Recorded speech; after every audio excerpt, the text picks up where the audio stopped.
entonces continuamos con la segunda parte de Números. Si ustedes recuerdan que se trataba de ellos son nuestro pan, y la primera parte que estudiamos la vez pasada se trataba de la exploración de la tierra de Canaán.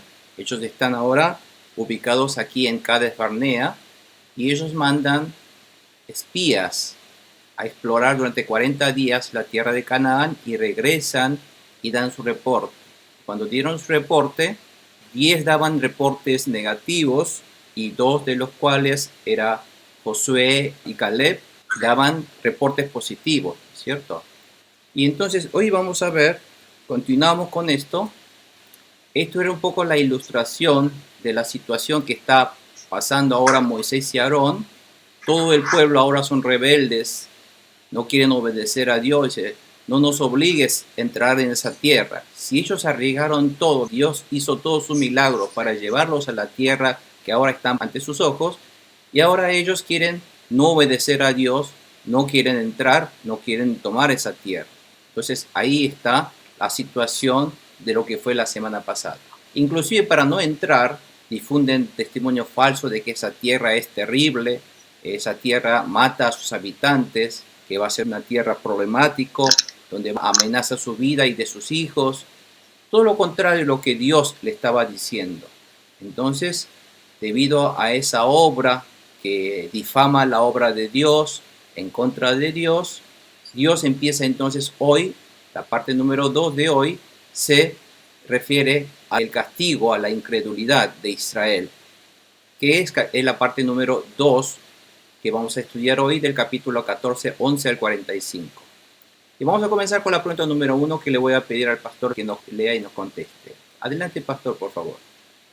¿Cuál dijo Dios que era el pecado del pueblo temeroso y cómo quiso castigarlos? Entonces el Señor le dijo a Moisés: ¿hasta cuándo esta gente me seguirá menospreciando? ¿Hasta cuándo se negarán a creer en mí? A pesar de todas las maravillas que he hecho entre ellos, voy a enviarles una plaga que los destruya, pero de ti haré un pueblo más grande y fuerte que ellos. Amén. Fíjese hasta qué nivel ya la paciencia de Dios se ha colmado, porque no es la primera vez que ellos se rebelan contra la orden de Dios dado a través de Moisés. Entonces ya Dios dice: ¿hasta cuándo tendrán que soportar a ellos? ¿Hasta cuándo ellos me seguirán menospreciando? Dice. Y dice: ¿hasta cuándo se negarán a creer en mí? O sea, todo lo que Dios dijo que es la verdad, ellos lo rehúsan a creer. Al contrario, difunden testimonios falsos contra la palabra de Dios para tratar de contrarrestar esa verdad de Dios. A pesar de que todos vieron las maravillosas obras milagrosas que Dios realizó, tanto el abrir el Mar Rojo, todas las 10 plagas que aniquiló a Egipto, entonces lo que Dios ya ahora está decidiendo es: voy a terminar con ellos, estos ya no van. Ellos ya, fíjense que Dios hasta tiene paciencia, ¿no? Dios permite, perdona hasta ciertas veces, y cuando nosotros seguimos desobedeciéndole a Él, Dios pone un límite. Y entonces viene en realidad el castigo. Si bien Dios le da oportunidades de arrepentimiento, Dios los espera que cambie y que corrijan sus errores, pero si no corrige, Dios no tiene más remedio que castigarlos. Y ese castigo fue real. Fue lo mismo en la época de Noé, si ustedes recuerdan, porque es un Dios que no puede soportar el pecado y la desobediencia.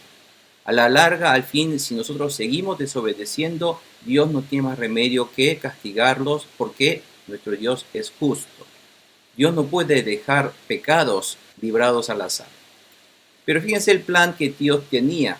Ahora, con una plaga es una epidemia, Él podía aniquilar de una vez a todos y lo destruirá. Pero, dice, pero de ti, de Moisés, hará un pueblo, de ahí Él hará nacer otra vez otro grupo de gente, más grande todavía y más fuerte que ellos, para hacer de Él una nación.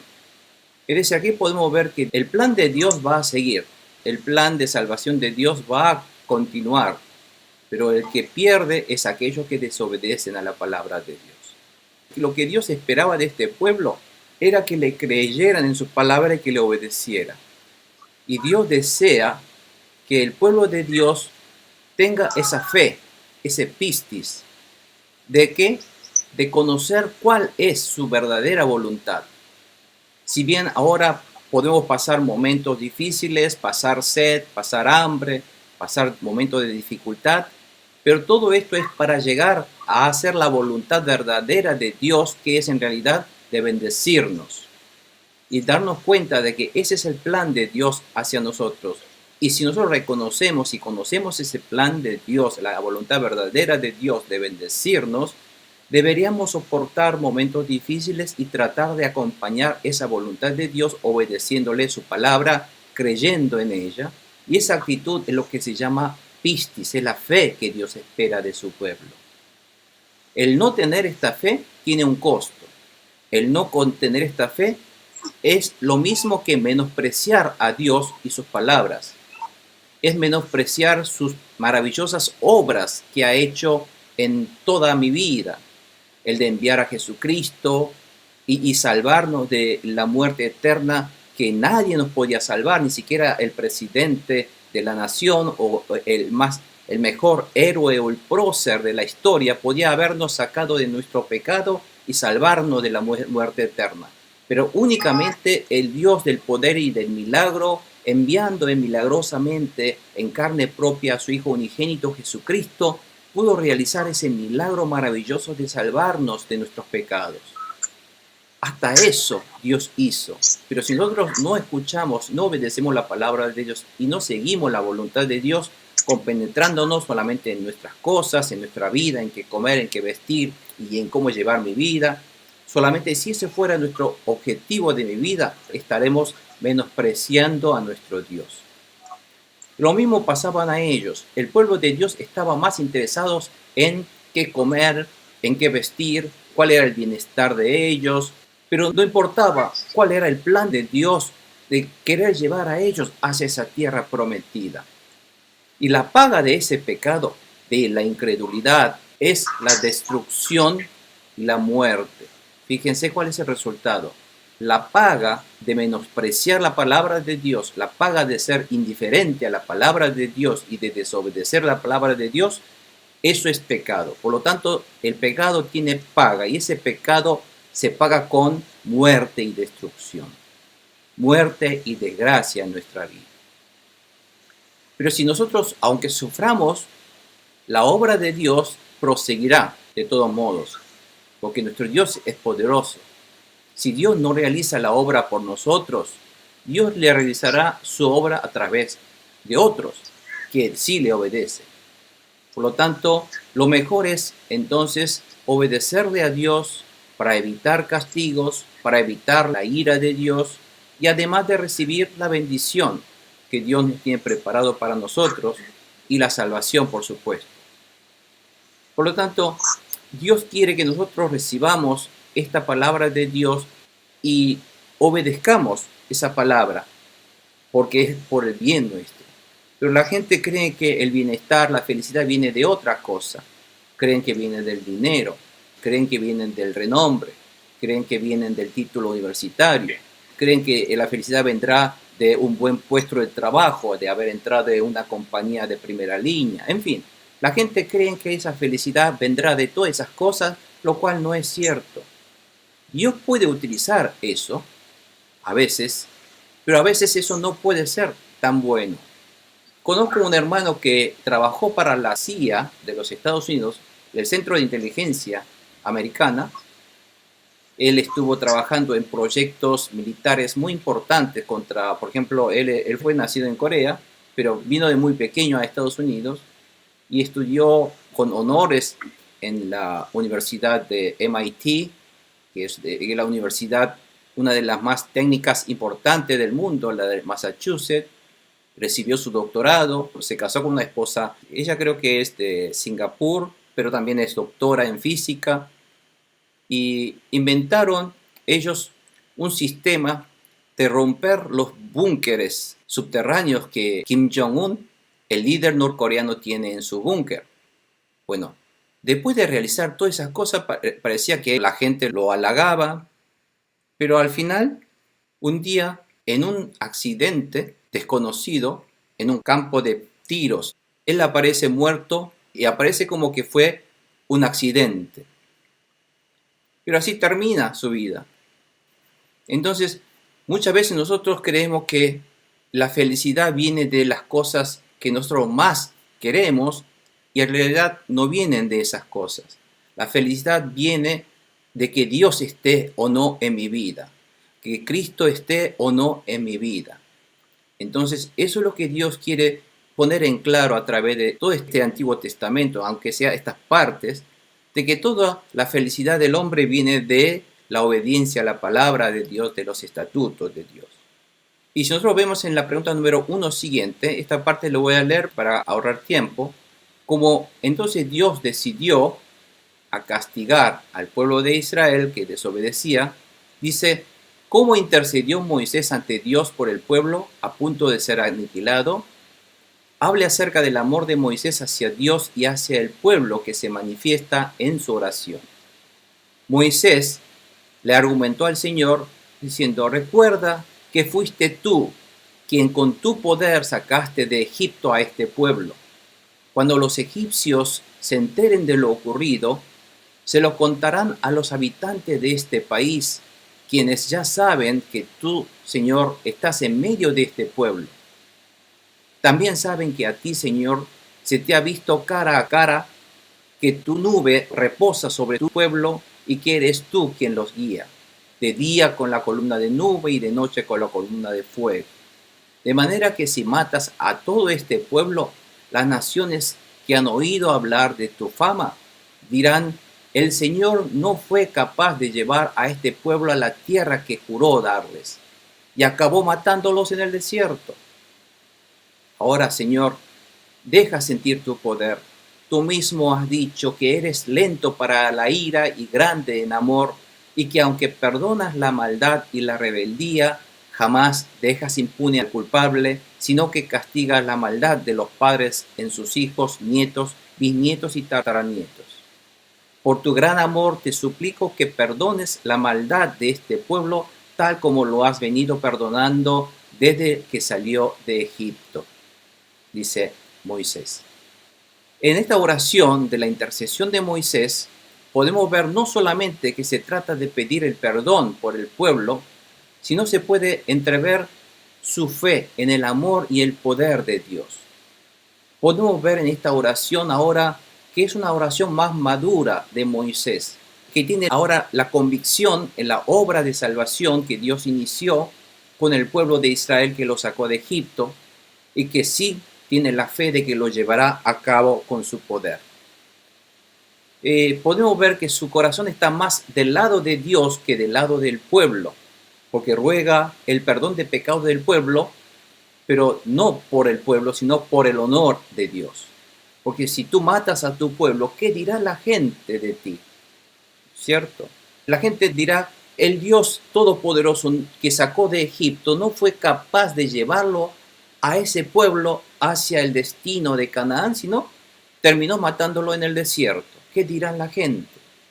Por lo tanto, Señor, con tu poder, perdónalos y llévalo a cabo tu plan, ese plan de salvación del pueblo. Bueno, ese fue un poco el motivo de la oración, pero en esa oración ahora podemos ver que Moisés está confesando y conoce muy bien cómo es el Dios que él está enfrentando ahora. Por ejemplo, si nosotros volvemos un poco a las oraciones anteriores, dice Moisés, recuerda que fuiste tú quien con tu poder sacaste de Egipto. Moisés está confesando que el que lo sacó a este pueblo fue Dios con su poder. Por lo tanto, él está admitiendo que es un Dios poderoso. Pero además saben que alrededor hay gente, habitantes de esa tierra de Canaán. Y además él está confesando que tú, Señor, estás en medio de este pueblo. Está confesando que es un Dios que vive y ahora está en medio de ellos, mostrado con pruebas convincentes a través de la nube que los acompañó durante el día, y a través de la columna de fuego que estuvo acompañándolo durante su travesía en el desierto. Por lo tanto, él está diciendo, sí, Señor, tú eres el dueño de esta gente, tú los estás guiando. Pero por lo tanto, si matas, la gente de todas las naciones alrededor, ¿qué dirán entonces de ti? Entonces, él está convenciendo a Dios. Y dice, ahora Señor, dice, deja sentir tu poder, lo cual está diciendo que nuestro Dios, tú eres todopoderoso. Además está aferrándose a su palabra, diciendo que tú, Dios, eres un Dios lento para la ira, y tú eres grande en amor, lo que confiesa. Y que además está diciendo que es un Dios del perdón, pero además está confesando que Dios es un Dios justo, lo cual quiere decir que jamás dejará impune al culpable. El culpable, el pecador, pagará por su pecado. Eso es la justicia de Dios. Por lo tanto, Él está diciendo todo lo que Dios les ha dicho. Y además está diciendo que Él castiga la maldad de los padres de sus hijos, hasta nietos, bisnietos y tataranietos. Esto es algo que dice que Dios castigará la maldad de los padres, la desobediencia de sus padres, hasta su tercera o cuarta generación de descendientes, lo cual Dios lo dijo. Si usted recuerda, cuando estudiamos en Éxodo capítulo 25, por ejemplo, cuando Dios le estaba dando los 10 mandamientos, en el 10 mandamientos Dios mismo dice, yo soy un Dios que castigo la maldad de sus padres hasta tercera y cuarta generación. Y también Dios lo repite en Éxodo capítulo 34, versículo 7 también, dice lo mismo, hasta tercera o cuarta generación. Y Moisés recuerda esto, de que Dios es un Dios que castiga la maldad de sus padres hasta sus hijos, nietos, bisnietos y hasta tataranietos. Pero por su gran amor, pero él también está confesando que tú eres un Dios del amor, por lo tanto que suplique la maldad de este pueblo, porque sabe que es un Dios del perdón, tal como lo has perdonado a ellos desde que salió de Egipto. ¿Por qué? Porque ellos cometieron tan numerosos pecados aun cuando salieron de Egipto. Más de 10 ocasiones ellos se rebelaron contra Dios, protestaron contra Dios, murmuraron contra Dios, porque cuando estaban frente al Mar Rojo, porque Dios dice, acá nos moriremos, atrás está el pueblo de Egipto, enfrente nuestro está el mar, y ¿cómo vamos a cruzar? Vamos a morir. Dios nos sacó de Egipto para matarnos en este desierto enfrente de las aguas. Fíjense qué desobediencia, qué incredulidad en las promesas de Dios. Y después cuando cruzaron, lloraron porque faltaba las aguas, no tenían que tomar, lloraron porque no tenían que comer, comenzaron otra vez a enfrentar a Dios desobedeciendo a Él mientras Moisés estaba recibiendo las leyes, construyeron el becerro de oro, empezaron a adorar ídolos. En fin, si nosotros vemos toda esa trayectoria que trajo Israel hasta este momento, fueron desobediencia tras desobediencia. Y Dios los estuvo soportando, perdonando y una y otra vez. Si bien hubo pecados más graves como el becerro de oro, donde Dios los quiso realmente aniquilar, pero a través de la intercesión de Moisés los salvó otra vez, pero esa historia vuelve a repetirse hoy día. Hasta llegó este momento, hasta el momento de Cades Barnea, este hecho de hoy fue como un punto de inflexión en esta historia de la travesía del pueblo hacia Canaán. Si hasta ahora fue un avance hacia Canaán, a partir de este momento de Cades Barnea vendría a ser un poco un retroceso en la vida, en el trayecto, porque Dios no los hace avanzar hacia Canaán, sino los hace retroceder y queda deambulando en el desierto hasta que muera. Por lo tanto, si hasta Cades Barnea, si bien ha habido desobediencias, la historia de Israel era una subida. Después de Cades Barnea, ahora viene una cuesta abajo hacia la desobediencia, hacia el castigo por la desobediencia. Pero hasta esa cima Dios estuvo soportando, alentándolo, reprendiendo, pero volviendo a darles oportunidades de arrepentimiento. Pero vemos que hasta este momento ellos no se arrepintieron. Al contrario, buscaron su manera astuta de desobedecer a Dios, diciendo que iban a mandar espías, con tal de buscarle pretexto para desobedecer a ese mandamiento de ir a tomar y conquistar esa tierra. Y Dios no puede hacer su obra con esta gente así desobedientes. ¿Qué hace Dios? No tiene más que descartarlos y buscar otro grupo de gente. Bueno, eso estaba a punto de hacer. Entonces, hasta este momento, en realidad, ellos desde que desobedecieron la palabra de Dios en el momento del Mar Rojo, cruce del Mar Rojo, ya tenían que haber pagado su castigo, que es la muerte. Pero Dios no los mató, los perdonó con paciencia, siguió soportándolos, pero el pueblo de Israel ya tenía que haber sido aniquilado por la desobediencia a la palabra de Dios. No es por este hecho solamente de Cades Barnea, sino ellos ya eran pecadores de antemano ante Dios. Ya tenían que haber estado muertos de antemano. El hecho de que ellos estén hasta hoy día vivos aquí, eso era por la gracia de Dios. Lo mismo pasa con nosotros. Nosotros ya éramos por naturaleza destino de la ira y el castigo de Dios, porque todos nuestros antepasados y somos descendientes de pecadores. Y si nosotros estamos hoy aquí vivos ante Dios, no es por mi mérito, sino porque Dios nos ha permitido que fuéramos todavía vivos escuchando la palabra de Dios.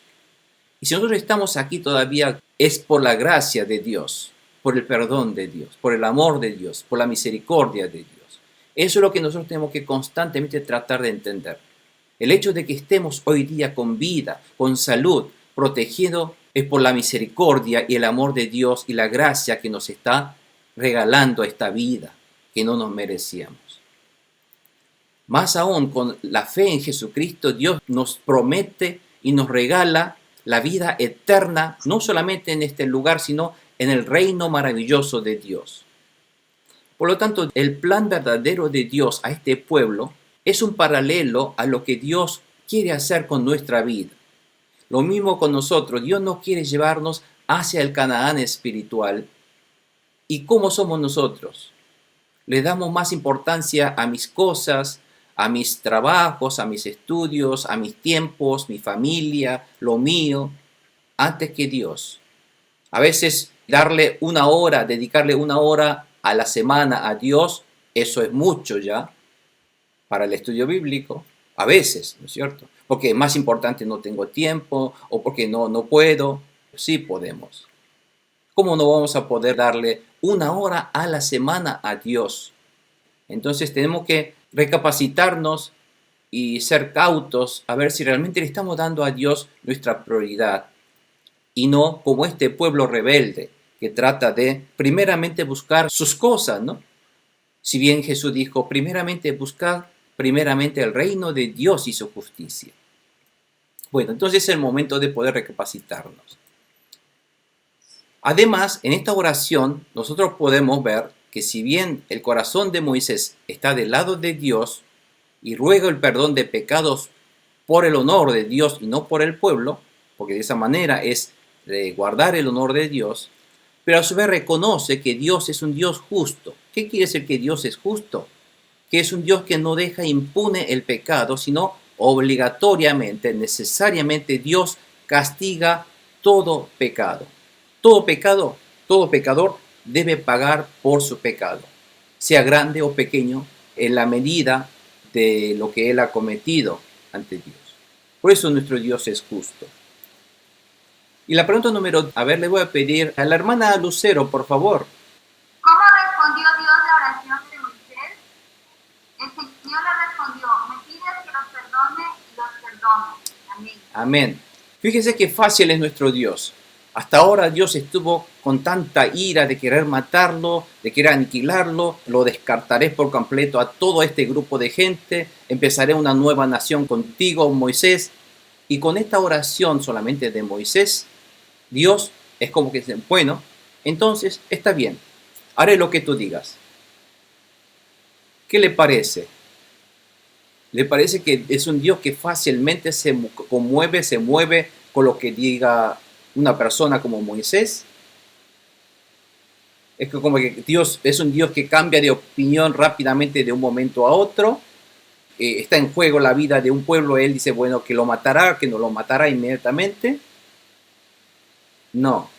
Si bien Dios fue complacido por el ruego de Moisés, porque Moisés, fíjese que es el único en este momento que conoce y entiende en profundidad el corazón de Dios. En realidad, Dios sabía y quería probar a Moisés, en realidad. Entonces, en esta confesión de Moisés, Dios ve que tiene esperanza de poder continuar con este pueblo, pero Dios ya no va a continuar con esta gente, sino va a continuar con su descendiente. Pero Dios dice, a este Moisés que lo entiende en su corazón, ya tenía en mente de querer continuar con ellos y de perdonarlos. Pero ya lo había perdonado en realidad. No es que Dios decidió a perdonar a este pueblo porque Moisés le dijo, sino que Dios ya lo había perdonado porque todavía estaban vivos ellos. Porque si Dios no los hubiera perdonado a ellos, ya ellos estarían muertos. Porque más de 10 ocasiones ellos se rebelaron contra Dios, desobedecieron a Dios. Por lo tanto, ya Dios los había perdonado en realidad. No es que ahora Dios dice, ahora sí que tú lo dices, los voy a perdonar y no los voy a matar. No, Dios ya los había perdonado y ya no los había matado. Y ahora tampoco los va a matar, va a continuar con ellos.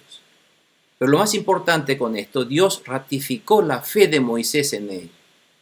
Y dijo, ahora que él entiende, comprende, porque ahora Moisés busca la voluntad y el reino de Dios. Y diciendo, Dios, quiero que tu voluntad se haga. Quiero que tu plan de salvación se lleve a cabo. No quiero que tu honor sea tirado al suelo y que la gente todos te señale con su dedo y que diga que es un Dios que mató a su pueblo. Señor, eso no puede ser. El honor tuyo no puede caer al suelo. Entonces, en esta oración de Moisés estaba el de buscar primeramente el reino de Dios y su justicia. Por esa razón Dios decide entonces continuar con este pueblo a perdonar. Pero el perdón significa dejarlo vivo y darle su muerte oportuno en el momento cuando tenga que morir y no ahora aniquilarlo todos a través de una plaga. Por eso en realidad ya los ha perdonado, porque no los ha matado y aniquilado con una plaga como tenía que haber hecho. Además, lo que Dios quiere hacer es abandonar ese plan de hacer un pueblo más grande y fuerte a través de Moisés. Entonces, Dios ya tenía el plan de salvarlos, pero como es un Dios todopoderoso, iba a llegar a hacerlo deambular y darle su muerte natural, pero no de aniquilarlo con una plaga. Ese mismo hecho significa que Dios ya los había perdonado. Pero aquí eso no quiere decir de que Dios no los va a castigar. No los va a aniquilar, pero Dios sí los va a castigar con su debido merecida paga de ese pecado de desobediencia. Y ahora eso es lo que viene en esta parte. En la pregunta número 2, hermana Consuelo, por favor. Amén. Pero porque dijo que ellos no verán jamás la tierra prometida, pero juro por mí mismo y por mi gloria que llena toda la tierra, que aunque vieron mi gloria, las maravillas que hice en Egipto y en el desierto, ninguno de los que me desobedecieron y me pusieron a prueba repetidas veces verá jamás la tierra que bajo juramento prometí dar a sus padres. Ninguno de los que me despreciaron la verá jamás. Amén. Bueno, aquí la paga de la desobediencia a la palabra de Dios es el castigo de ser excluido de la salvación de Dios. Es ser excluido a los que desobedecieron, a pesar de haber visto todas las maravillas y la gloria de Dios realizado en Egipto, jamás ellos verán la tierra que Dios les ha prometido. Por lo tanto, ninguno de los que me despreciaron la verá jamás, dice. La desobediencia de no creer en Jesucristo como hoy día también hace quedar uno excluido de la salvación de Dios. Lo mismo que pasa hoy día ocurrió en la antigüedad. O sea, la desobediencia a la palabra de Dios, la incredulidad, el no creer en la palabra de Dios, en esa palabra de salvación, en el creer en Jesucristo hoy día, eso hace quedar a toda gente que no crea en Jesucristo, quedar excluido de la salvación de Dios. Así nuestro Dios es tan exclusivo. Por lo tanto, Dios quiere que nosotros obedezcamos la palabra de Dios para que nosotros podamos ver la tierra prometida. Esta tierra prometida es un modelo de lo que es el gobierno de Dios, el reino de Dios. La tierra prometida no es Israel. La gente, por lo tanto, no malinterpreten que la tierra prometida es Israel, Palestina. Por lo tanto, la gente cree que allí todos tenemos que ir a la tierra prometida. Dios no hizo un lugar físico en la tierra. En Corea ahora apareció una secta diciendo que la isla Fiji o Fiji en las Oceanías dicen que es la tierra prometida y trata de seducir a la gente para que invierta en esa tierra, en esa isla de Fiji. Y todo es una herejía, todo es una mala interpretación. No se dejen llevar, porque el reino de Dios no es un lugar allí que se puede decir aquí, allá, o el lugar terrenal, no. El reino de Dios es un estado espiritual de la vida de uno. Es un lugar donde Dios gobierna. Si mi vida es gobernado por Dios, si el Espíritu de Dios está en mi vida, ahí es el reino de Dios. Ese es el Canaán, donde todos nosotros debemos entrar. Entrar en esa tierra prometida donde Dios va a estar con nosotros, donde Dios va a gobernar, donde vamos a triunfar, donde vamos a conquistar al enemigo, donde oramos a Dios y Dios provee nuestras cosas. Esta vida, ese estilo de vida, esa es la tierra de Canaán, no es el lugar. Por lo tanto, está diciendo que aquel que desobedece a la palabra de Dios, aquel que no cree en Jesucristo en este caso, no entra en esa tierra de Canaán, que es hoy día el reino de Dios que está entre nosotros, el reino espiritual donde Dios gobierna. Hermana Aileen de Buenos Aires, por favor, con esta pregunta.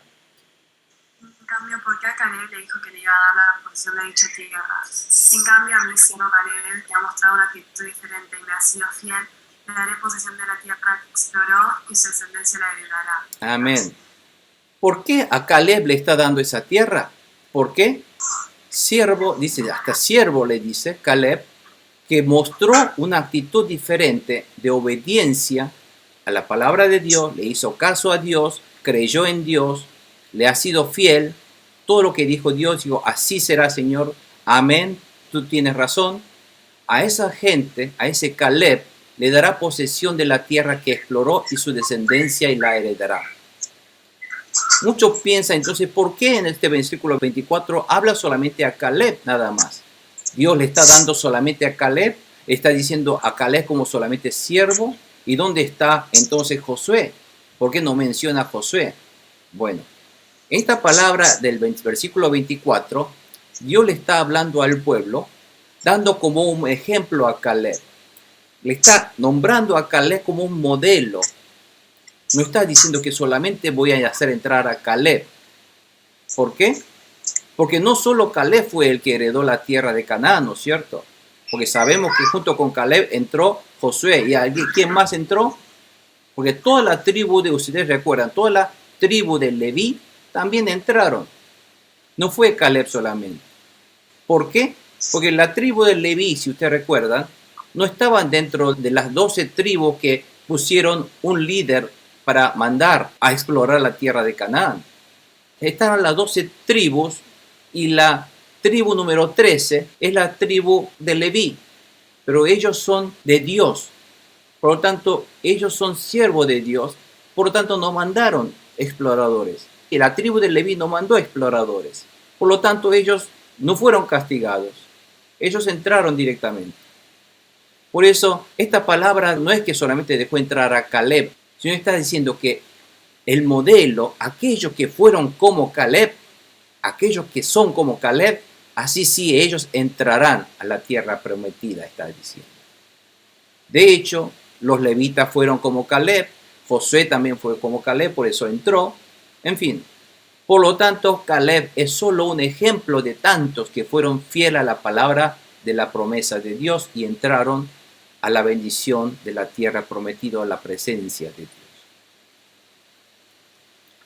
Pregunta número 3 dice, ¿hacia dónde ordena Dios regresar a los israelitas?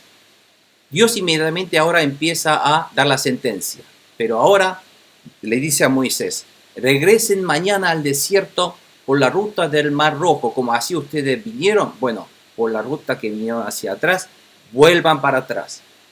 ¿Por qué? Porque en ese lugar donde están ustedes ahora, en el valle de Cades Barnea, están los enemigos vuestros, los amalecitas y los cananeos, viven en ese valle. Por lo tanto, retrocedan, dice, váyanse de allí. Porque ellos ya se enteraron que ustedes van a entrar, así que váyanse, dice. Ahora entonces inmediatamente está comenzando el castigo de Dios.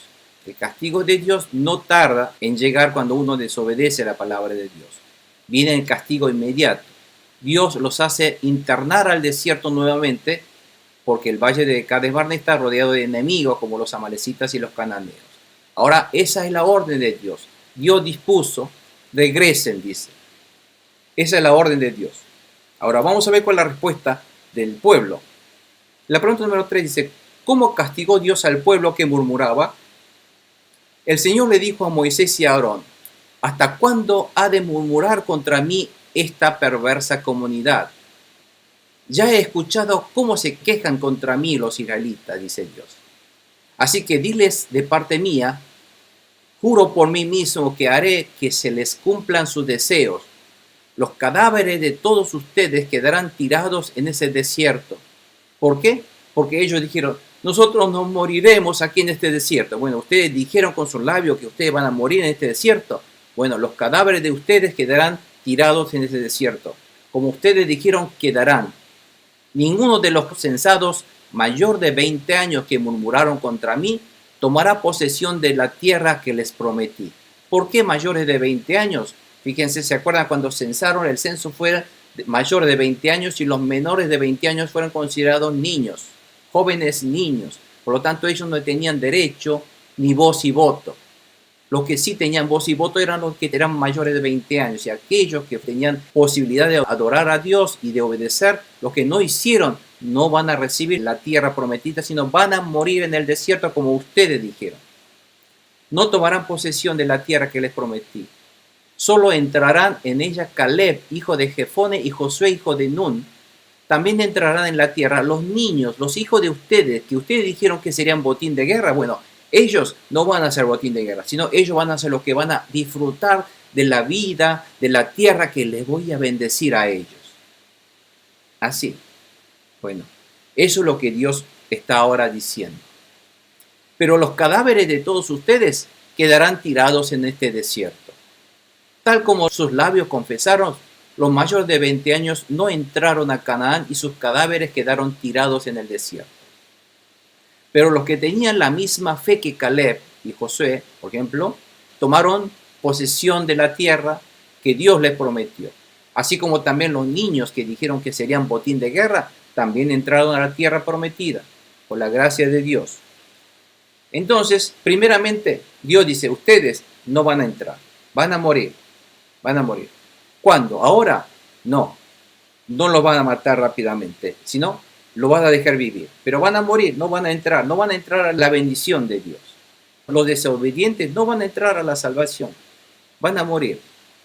¿Y qué le sucede a sus hijos por su infidelidad? Dice, durante 40 años los hijos de ustedes andarán errantes por el desierto. Cargarán con esa infidelidad hasta que el último de ustedes caiga muerto en el desierto. Los hijos pueden sufrir las consecuencias del pecado de sus padres. Esto es lo que nos está enseñando. Que la desobediencia de los padres puede llegar a afectar a los hijos.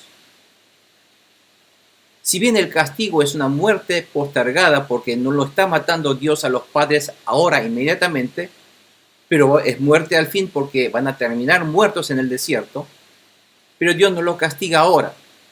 ¿Por qué Dios lo posterga? Dios, ¿por qué posterga la muerte de sus padres? La necesidad de postergar la muerte fue debido a que, ¿qué pasa si Dios mata en este momento a todos los padres inmediatamente? Se llenarán el desierto de huérfanos, niños, jóvenes, niñas que no tienen padres que los cuide y que los alimente. Por lo tanto, Dios no quería esa situación. Dios es inteligente, por lo tanto, para que esa generación nueva de niños que deben crecer y deben aprender ahora durante esta travesía de 40 años, ellos van a aprender del poder de Dios, de la fidelidad de Dios, de la promesa de Dios, que Dios es un Dios que cumple promesas. Estos niños van a empezar a experimentar ahora en este desierto durante 40 años y aprender nuevamente acerca de quién es Dios. Para eso necesitan sus padres que los cuiden. Por lo tanto, si bien Dios los va a matar, va a esperar para que mueran con su muerte natural. Y eso va a ser unos 40 años. Por lo tanto, la necesidad de postergar la muerte fue debido a que los hijos debían ser criados hasta formar un pueblo obediente, educado por Dios. Aquí podemos ver que nuestro Dios es un Dios fiel y justo y cumple siempre sus promesas. ¿Por qué? Dios castiga al que desobedeció, pero Dios protege al que debe proteger, a los hijos, y los bendice. Y además, fíjense, ¿por qué fueron esos 40 años? ¿Y por qué tuvo que dilatar 40 años la muerte hasta que el último caiga muerto en el desierto? Al último desobediente que caiga muerto en el desierto. ¿Por qué? Porque tuvo que esperar que ellos mueran, pero mientras tanto, los hijos con sus padres desobedientes tenían que empezar a sufrir la vida tediosa, la vida difícil del desierto. Y saben que esos 40 años en el desierto implicaba tener que pasar 3 o 4 generaciones. Porque ahora los que son mayores de 20 años, fíjense, en este momento ahora en Cades Barnea, tienen 20 años, tendrán sus hijos. Pero si pasan unos 20 años más o menos, van a nacer una tercera generación, van a nacer, si ahora son ellos padres, están con sus hijos, pasado 20 años nacerán sus nietos. Y otros 20 años más nacerán sus tataranietos, hasta antes de entrar al desierto. No sé si me explico. Por lo tanto, durante esos 40 años, son una tercera o cuarta generaciones que están sufriendo el castigo de la desobediencia de sus padres. Por eso, fíjense, desde el momento cuando Dios dijo, yo soy un Dios que castiga de hasta tercera o cuarta generación, ya tenía en mente Dios que los iba a castigar hasta 40 años en este lugar. Por lo tanto, Dios cumple sus promesas, Dios es fiel y Dios es justo. Por lo tanto, podemos ver que nuestro Dios es un Dios que cumple exactamente sus promesas, nunca falla en lo que Él promete. Por lo tanto, debemos obedecer esas palabras de Dios, que es un Dios tan fiel y justo, porque el Dios Todopoderoso únicamente puede ser cumplidor y justo y fiel a su vez. Bueno, todo esto es lo que van a sufrir la generación de los descendientes de Israel por la desobediencia de los padres en este momento. Porque este motín ahora en Cades Barnea fue un motín realmente muy serio. Porque ellos estaban totalmente en rebelar contra Dios. Dijo, fuera Moisés, no queremos saber nada de ustedes, Moisés, Aarón, queremos formar nuestro líder ahora. Con ese líder nosotros vamos a regresar a Egipto. Fue totalmente algo para ofender a Dios. Por eso reciben como castigo este retroceso y la travesía y el deambular por el desierto. 40 años donde pasan 3 o 4 generaciones sufriendo por la culpa de sus abuelos o tatarabuelos. Pregunta número 4 dice, ¿por causa de qué pecado de criticar recibieron ellos un final miserable? ¿Qué debemos hacer para que nosotros no caigamos en el pecado de criticar? Bueno, la exploración del país duró 40 días, si ustedes recuerdan. Así que ustedes sufrirán un año por cada día. O sea, ustedes 40 días exploraron, bueno, van a sufrir 40 años. 40 años llevarán a cuesta su maldad y sabrán lo que es temerme por enemigo, sabrán lo que es mi castigo. Yo soy el Señor y cumpliré al pie de la letra todo lo que les anuncié contra esta perversa comunidad que se atrevió a desafiarme. En este desierto perecerán, morirán aquí mismo. Los hombres que Moisés había enviado a explorar el país fueron los que al volver difundieron, fíjense, la falsa información, el falso testimonio de que la tierra era mala, de que la tierra había gente que los iba a matar. Por lo tanto decían, Israel, no entren en esa tierra es peligrosísima, están llenos de gigantes. Esa tierra los va a matar a ustedes, no entren, no escuchen a Dios. Bueno, los líderes que dijeron eso, bueno, ellos que hicieron que toda la comunidad murmurara y desobedeciera la palabra de Dios, terminaron siendo muertos. Así, inmediatamente los 10 líderes que desobedecieron, a través de una plaga, murieron inmediatamente. Así, viendo todos aquellos que desobedecieron la palabra, sino además difamaron la obra de Dios, murieron, para que la gente viera y eso fuera un ejemplo de lo que le pasa cuando uno va en contra de Dios. ¿Qué pasa si uno tiene a Dios como enemigo y desobedece? Terminará pereciendo. Eso es lo que pasó. Y la gente estaba aterrado por eso, porque sus líderes ya murieron. Entonces, ¿por causa de qué pecado?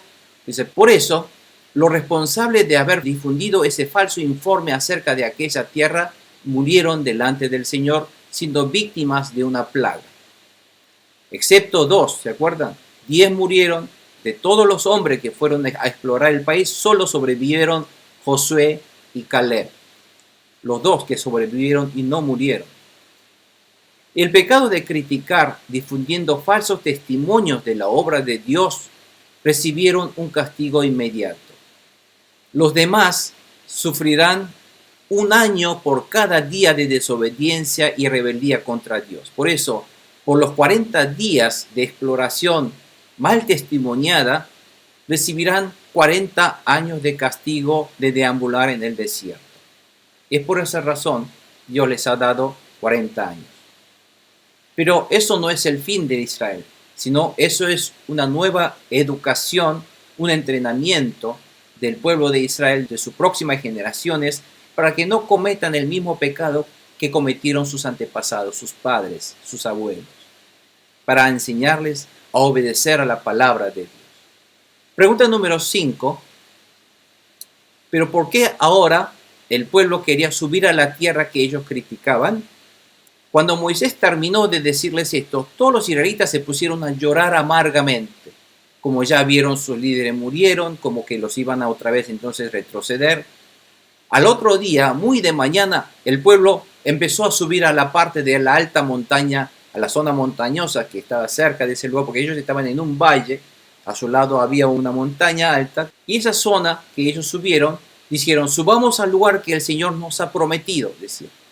Vamos a luchar, vamos a conquistar a esta tierra ahora, pues reconocemos que hemos pecado y vamos a continuar entonces, vamos a avanzar. Fíjense lo que está diciendo ahora. Pero esa manera de actuar no es una manera de arrepentirse. Sus arrepentimientos solo eran de palabra. Eso no es un arrepentimiento.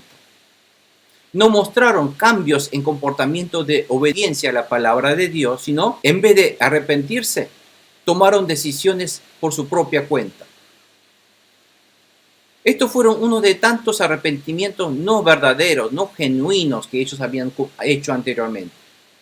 Porque solamente dijeron, ay sí, ahora voy a cumplir, te voy a obedecer momentáneamente, y vuelven a desobedecer. Y volvieron una y otra vez a desobedecer o a decepcionar a Dios con sus rebeldías y sus desobediencias y protestas y murmuraciones. Por lo tanto, esta vez es otra de esas artimañas de ellos. Por lo tanto, Dios ya no se iba a dejar engañar. Entonces Moisés les impide. Si nosotros vemos el versículo 41, Moisés dice, pero Moisés les dijo, ¿por qué han vuelto a desobedecer la orden del Señor? Esto no les va a dar resultado. ¿Por qué? Porque Dios ahora, ¿qué le está diciendo? Retrocedan, está diciendo. Vuelvan al desierto.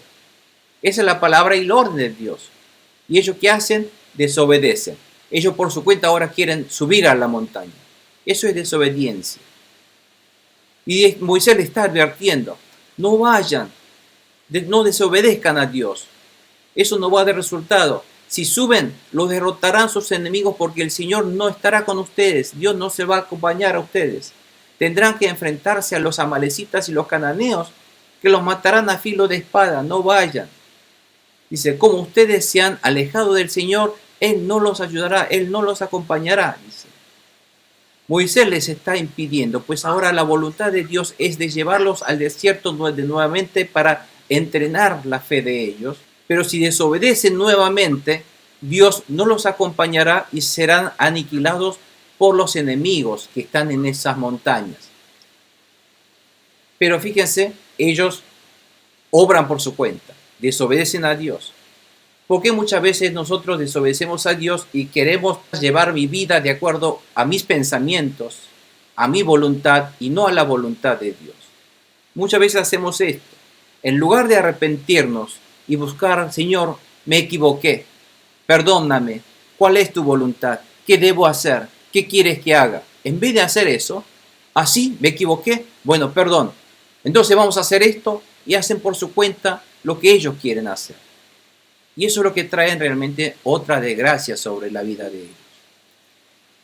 Entonces, ¿cuál fue el resultado de la desobediencia del pueblo ahora? Dice en el versículo 44. Pero ellos se empecinaron en subir a la zona montañosa, a pesar de que ni Moisés ni el arca del pacto del Señor salieron del campamento, lo cual quiere decir que Dios no los ordenó, que el arca del pacto de Dios está en el campamento, significa que Dios no los está acompañando. Entonces los amalecitas y los cananeos que vivían en esa zona montañosa descendieron y los derrotaron, haciendo retroceder hasta Jormá, que es un lugar que está a la entrada al sur del desierto de Negev. Fueron derrotados ellos, fueron masacrados, derrotados, perdieron ellos. Por lo tanto, ellos desobedecieron y Dios no los acompañó. ¿Por qué? Ese no era la voluntad de Dios. Por lo tanto, tenemos que aprender, hermanos, por nuestros pecados ante Dios, lo que debemos hacer primeramente, más que nada, es arrepentirnos inmediatamente y buscar la voluntad de Dios. No debemos, nunca debemos querer reparar nuestras faltas con nuestras actitudes humanas. No decidir qué es lo que hacemos para poder agradar a Dios, sino lo que Dios le agrada es arrepentirnos, arrodillarnos ante Él y decir: Señor, me equivoqué. ¿Cuál es tu voluntad? Enséñame, muéstrame tu voluntad para obedecerte. ¿Cuál es el camino que debo tomar? Esa es la actitud que deberemos tomar en todo momento que nos damos cuenta que le hemos fallado a Dios. Siempre le fallamos a Dios, ¿no es cierto? En ese momento es el momento oportuno cuando nos demos cuenta de arrodillarnos, confiar en la sangre de Jesucristo y decir: Señor, me equivoqué, otra vez te fallé, otra vez no te obedecí, otra vez te menosprecié. Perdóname, no me mates, quiero que con la sangre de Jesucristo me cubro para que me proteja. Y te digo, Señor, que me digas, muestres tu camino. ¿Cuál es el camino, el rumbo que debo tomar? ¿Qué quieres que haga? Perdóname, Señor, enseña. Pero no decidir por nuestra cuenta en la manera humana de llevar nuestra vida o cambiar el rumbo de nuestra vida. Bueno, ese es el error que cometieron esta gente. Entonces fueron derrotados por los enemigos. Fíjense que siempre somos entonces siendo víctimas de nuestros enemigos invisibles que siempre nos quieren afectar cuando nosotros desobedecemos y cometemos pecado delante de Dios. La palabra de recuerda de hoy dice: la tierra de Canaán es el modelo, fíjese, es el modelo del reino de Dios. Canaán, Israel no es el reino de Dios. Canaán es el modelo del reino de Dios, donde Dios gobierna y vivimos paso a paso obedeciendo las órdenes de Dios para glorificarlo. El reino de Dios, Canaán, es donde hay batallas espirituales, pero si bien hay batallas con el enemigo, hay victorias gracias al nombre de Dios, porque cuando invocamos el nombre de nuestro Jesús, Dios Immanuel, un Dios que está con nosotros, Dios con nosotros, siempre hay victoria cuando Dios pelea de nuestro lado. Ese es el modelo de la vida, el estilo de vida en Canaán, el estilo de vida cananeo que llevamos nosotros hoy día. La tierra de Canaán es un modelo del reino de Dios donde hay conquistas, donde vencemos al enemigo, donde hay conquistas de nuestra felicidad con alegría y gozo, de nuestros objetivos y metas, donde tenemos que tomar cuando Dios nos dice que debemos tomar esa tierra. La tierra de Canaán es un modelo del reino de Dios donde nuestras necesidades son suplidas por Dios, de la mano de Dios, cuando obedecemos su mandamiento. Cuando nosotros obedecemos el mandamiento de ofrendar nuestro diezmo, Dios es quien nos suple y Dios es el que administra nuestra economía con su milagro, con su poder milagroso de alimentar a 5,000 hombres con 2 peces y 5 panes. Dios es un Dios que hace números, no números matemáticos. Aparecen cosas y bendiciones inesperadas de la mano de Dios. A veces Dios hace esa bendición a través de nuestro trabajo, a través de nuestros actos de fe, de acuerdo a la palabra de Dios. esas cosas que ocurren en nuestra vida, entonces nosotros estamos en Canaán. Amén, hermanos. Cuando experimentamos todo esto en nuestra vida, quiere decir que estamos en Canaán. Para eso Dios espera de su pueblo una fe, un pistis, que luche contra nuestros enemigos invisibles en el nombre de Jesús. Porque esta tierra de Canaán está lleno de enemigos. Hay que tomarlo, hay que conquistarlo. En el nombre de Jesús hay que dominar a estos enemigos, hay que expulsarlos de la gente, hay que sanar a los enfermos, ya que ellos son pan comido. Todo esto es muy fácil, todo es nuestro pan si Dios nos acompaña, si Dios está con nosotros. Este mensaje profundo pero rotundo de Dios, de que si Dios está con nosotros, todo enemigo es nuestro pan, no hay nada que no podamos conquistar, todo es posible, el que cree todo es posible.